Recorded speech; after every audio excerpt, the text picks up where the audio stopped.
راح يكون عن نور. راح تعملنا أكلة حلو كتير طيب.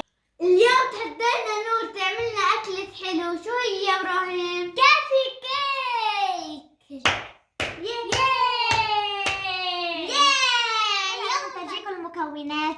أول مكون هو القشطة والنسلة اللي هتكون طيبة كتير، شو اسمه؟ كريم وبسكويت، وهون عنا حليب بودرة، نسكافيه وكاكاو. أحمد والله شكلها الأكلة رح تطلع كتير طيبة. ما بعرف. وهلا رح قلنا لماما تخفي الكريمة منشان نحطها. وهلا يا جايز بعد ما خلطنا الكريمة هلا رح نبلش بالمكون الثاني. هلا رح نحط القشطة فوقها. لو سمحت يا احمد افتح لنا اياها.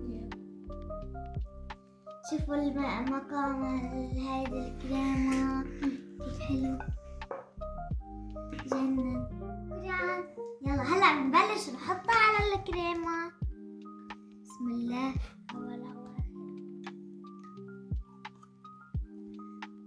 طبعا نحطها على كل هلا حطينا القشطة وراح نحط النسلة. يلا افتح لي اياها يا احمد. انا شغيبة. شو بدك تعمل؟ انا بدي افتحها كمان بدكم تشتغلوا معي. واو 1 2 3 بسم الله. واو بس هلا رح نخفق الكريمة مع الأشياء اللي حطيناها.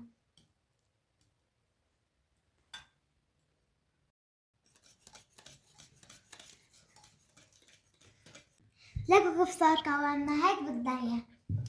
وهلا بنحطهم على نوع جدار البسكويت. لا تتقلب يا ابراهيم.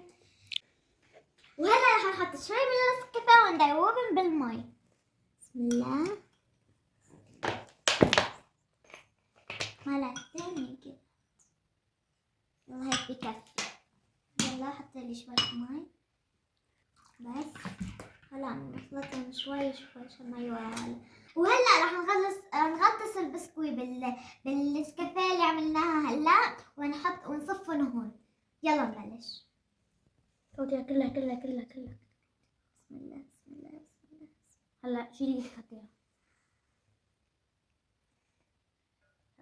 لا بسم الله مرتين. يلا من الوحدة يا برو.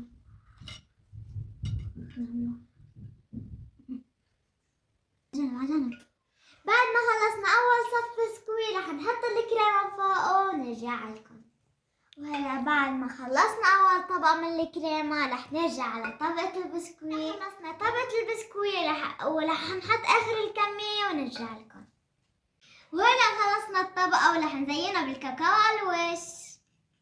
نحط هي الدائرة وبسكوت من على النص.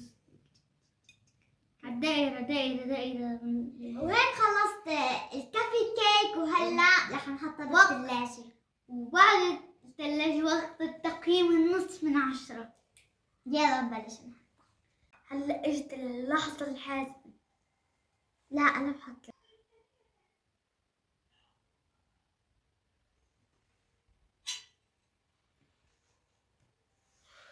واي جايز قوطة وجه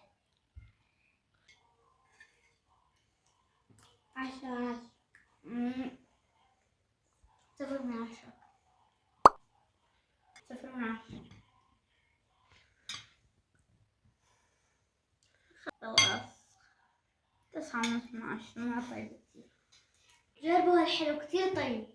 والله كان جميل.